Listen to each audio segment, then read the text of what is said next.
Good morning! Ano sa tayo guys? Ito yung saging na pinirito ko. Tapos kape. Ito. Yung baso na kabilit na. Ito yung previous namin, no?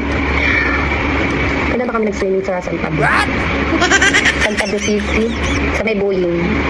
Nung nag-reunion kami ng mga pagkaid ng awa, yung mga kamag-anak ko, mga may kring-kring. Ang naging ganito kong baso is dalawa.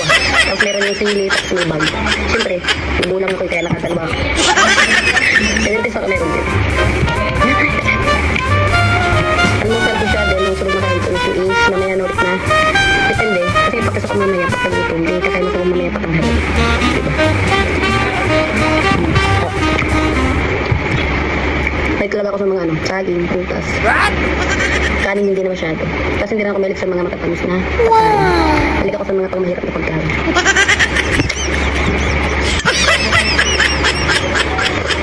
Ay, gising ko lang guys. Walang kami isda kanina. Kaya sarap na tulog ko. Pero, bumangon pa rin ako kasi yung asawa ko hindi sirabi wala kami isda. Diba? Jadi, napuyat lang ako. Alam ko yun, bisan dala-dala yung tulog ko. Hindi na ako pumunta sa palengke.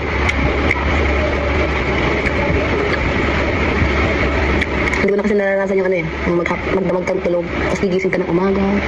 Pagising mo, ano siya naranasan. Sobrang dalang na. Kasi, yung trabaho ko tuwing madaling araw. Kaya, ayan, tutulog ako sa umaga, pagkakatas tayo magtinda. Pagkatapos, gising ako sa madaling araw. Pero sana na yung katawan ko, kaya talagang hindi ko na nararanasan yung straight na tulog. Yung magdamag talagang tulog. Kasi sanay na siya, sanay na yung katawan ko. Sarap guys.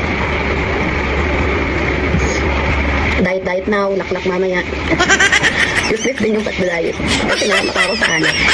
Pero kami lumamon. Lugi ka nga pag ako sinama sa pistahan. Kasi titigil lang ako ng ulam. Ano okay na. Ang mainit.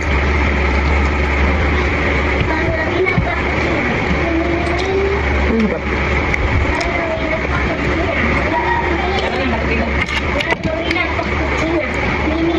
Mga anak ko nasa Bicol. Kaya wala ako masyado unintindi ngayon. Hinga lang, pero nandito na rin mga nagpapabakasyon ko lang. Pero dun sila nag-aral, pre-enroll na. Pero transfer ko na lang siya pag nandito na. Ang galing naman ni Jay Jun.